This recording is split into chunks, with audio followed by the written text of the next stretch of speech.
वहाँ पहले प्रयाग धाम में पूजा किए हैं। समस्त भगत देवता वेद ये वर्णन कर रहा है। प्रयाग धाम आइए, गंगा या संगम तट स्नान करने के बाद भगवान श्री बेणी माधव का दर्शन करिए तब पूरा होता है। ये त्रेता युग से दर्शन के लिए खड़े हैं। ये समस्त भक्ति सिद्धि आदि यही से आदि अंत होता है। राधे राधे सभी भक्तों को मैं अमन गोस्वामी सेवाधिकारी लाडलाल मंदिर बरसाना आप सबका स्वागत करता हूं आपके अपने यूट्यूब चैनल कृष्ण महिमा में। तो जैसा आप सब जानते हैं महाकुंभ में हम आए हुए हैं। तो अब आज हम आ चुके हैं वेणु माधव सरकार मंदिर में।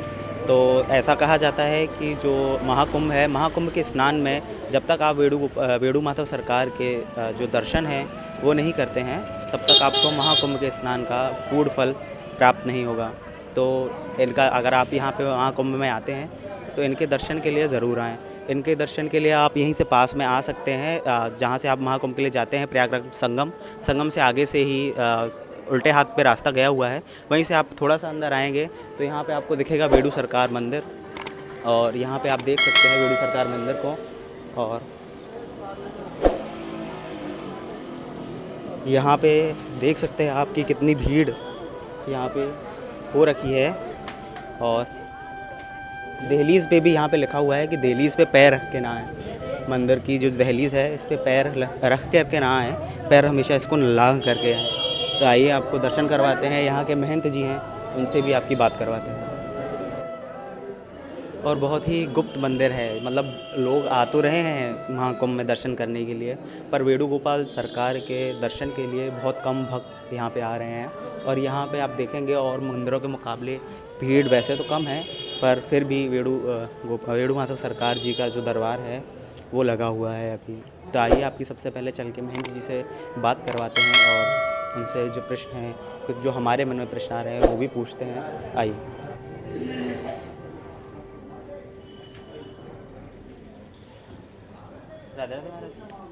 आप देखेंगे तो बहुत सुंदर श्रृंगार हुआ है और बसंती रंग का कपड़े, लाल कलर के कपड़े उन्होंने पहने हुए हैं, लाल कलर की पोशाक धारण की हुई है। तो हम आ गए हैं महंत जी के पास में। तो महंत जी से जी, जो यहाँ पे भगवान की पूजा की जाती है वो किस रूप में की जाती है? कृष्ण जी के रूप में की जाती है या शिव जी के रूप में की जाती है? एक समय में गंगा जमुना सरस्वती तीन देवियों को एक राक्षस धारण करके ले जा रहा था। प्रयाग धाम के बसे देवी देवता कल्पना किए भगवान विष्णु माधव समान प्रकट हुए, उस राक्षस का वध किए, पुनः प्रयाग धाम निर्माण किए। ब्रह्मा पहले प्रयाग धाम में पूजा किए हैं। समस्त भगत देवता वेद ये वर्णन कर रहा है। प्रयाग धाम आइए, गंगा या संगम तट स्नान करने के बाद भगवान श्री बेणी माधव का दर्शन करिए तब पूरा होता है। ये त्रेता युग से दर्शन के लिए खड़े हैं। ये समस्त भक्ति सिद्धि आदि यही से आदि अंत होता है। बोलिए श्री बेणी माधव भगवान सरकार की जय। माधव सकल काम साधो, माधव सकल काम साधो, माधव सकल काम साधो। और महाराज जी इनके पास में जो हैं ये कौन है? ये कौन किस रूप में? ये त्रिवेणी माता है। ये त्रिवेणी माता जी है जो गंगा जमुना सरस्वती तीन देवी का रक्षा करती थी। जब भगवान विष्णु माधव प्रकट हुए तब से शुभ लक्ष्मी कहलाती। अच्छा, तब से अब मतलब ये विष्णु भगवान के बगल में शुभ लक्ष्मी जी की? हाँ, शुभ लक्ष्मी जी बैठी हुई हैं और उन्हीं के यहाँ पे दर्शन है। और इसके बिना ऐसे बोलते हैं कि आप त्रिवेणी नहा लेंगे पर उसके बाद उसका आपको फल नहीं मिलेगा जब तक आप वेणुगोपाल। हाँ, श्री बेणी माधव भगवान का जब दर्शन करेंगे तब पूरा माना जाता है, तभी पूरा माना जाता है। और महाराज जी और कोई प्रचलित कथा अगर यहाँ की है? जब प्रसिद्ध यही है, यही से विश्व कल्याण होता है, तो और क्या बता दिया जाए। और महाराज जी जो ये मंदिर का निर्माण है ये मतलब उसी समय का हुआ है या फिर अभी नव निर्माण करवाया? त्रेता युग से प्रयाग धाम चल रहा है। हाँ, त्रेता युग से। आक्रमण तो अनेकों बार हुआ है, लेकिन धाम को नहीं पाते हैं। थोड़ा पाते हैं, उसी में विचलित हो जाते हैं। एक दूसरे का जानना मुश्किल बात है।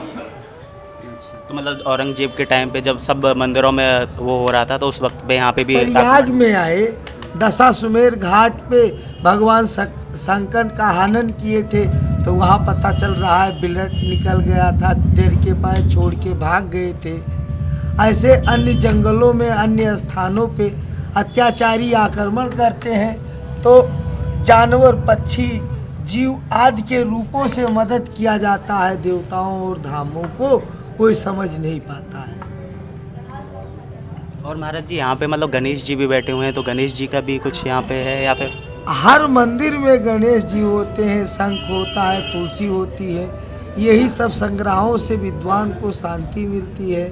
दरस परस मंजन पाना, हर ही पाप कोटि निधाना। प्रयाग दान में हजारों कोटों निधान है, कोई जान नहीं पाता है। और महाराज जी जैसे अभी भी मंदिर पे काम चल रहा है, तो ये क्या कोई ट्रस्ट करवा रही है या फिर सरकार की तरफ से, या फिर मंदिर खुद ही करवा रहा है? नहीं, गवर्नमेंट के तरफ से, योगी आदित्यनाथ के बजट से, मंत्री के तरफ से है। अब धाम महाकुंभ है, यहाँ समस्त का आमंत्रण निमंत्रण है, तो जिसकी श्रद्धा है वो उतना पेश होता है।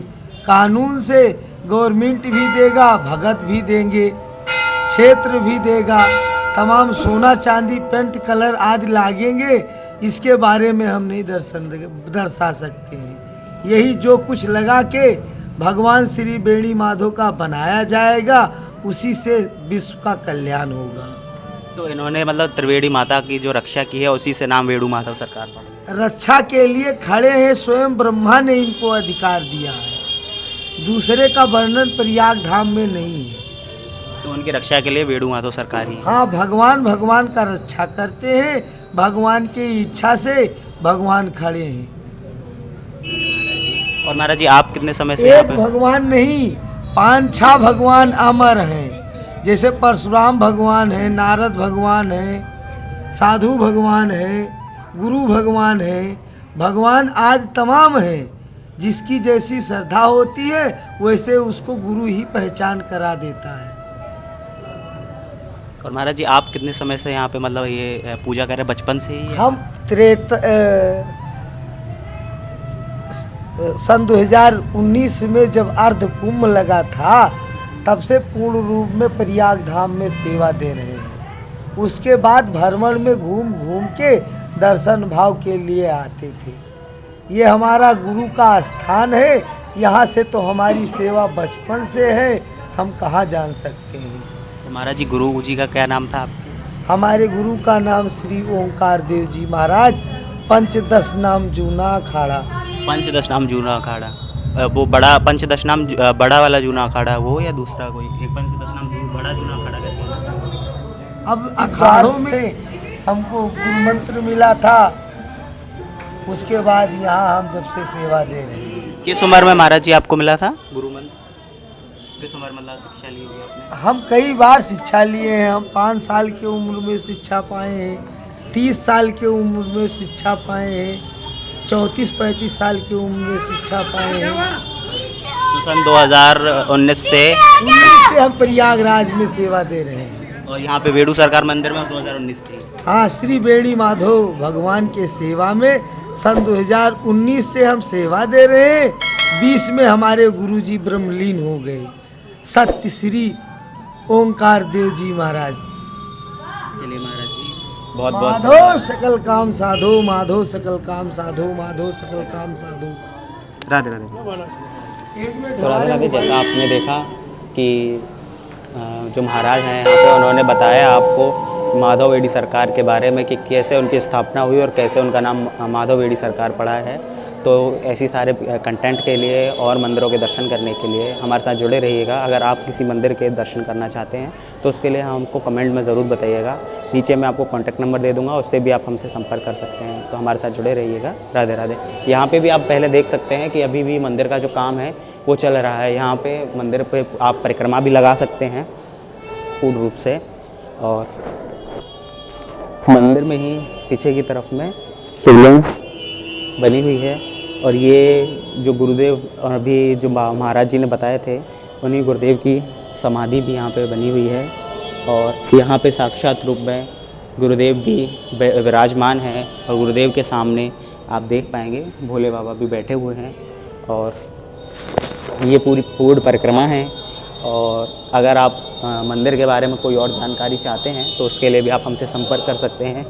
और ये आपकी यहाँ पे जो परिक्रमा है वो पूर्ण हो चुकी है और ये अंतिम बार आप वेणु माधव सरकार के दर्शन कर सकते हैं। यहाँ से दर्शन करने के बाद में हम वीडियो को समापन करते हैं।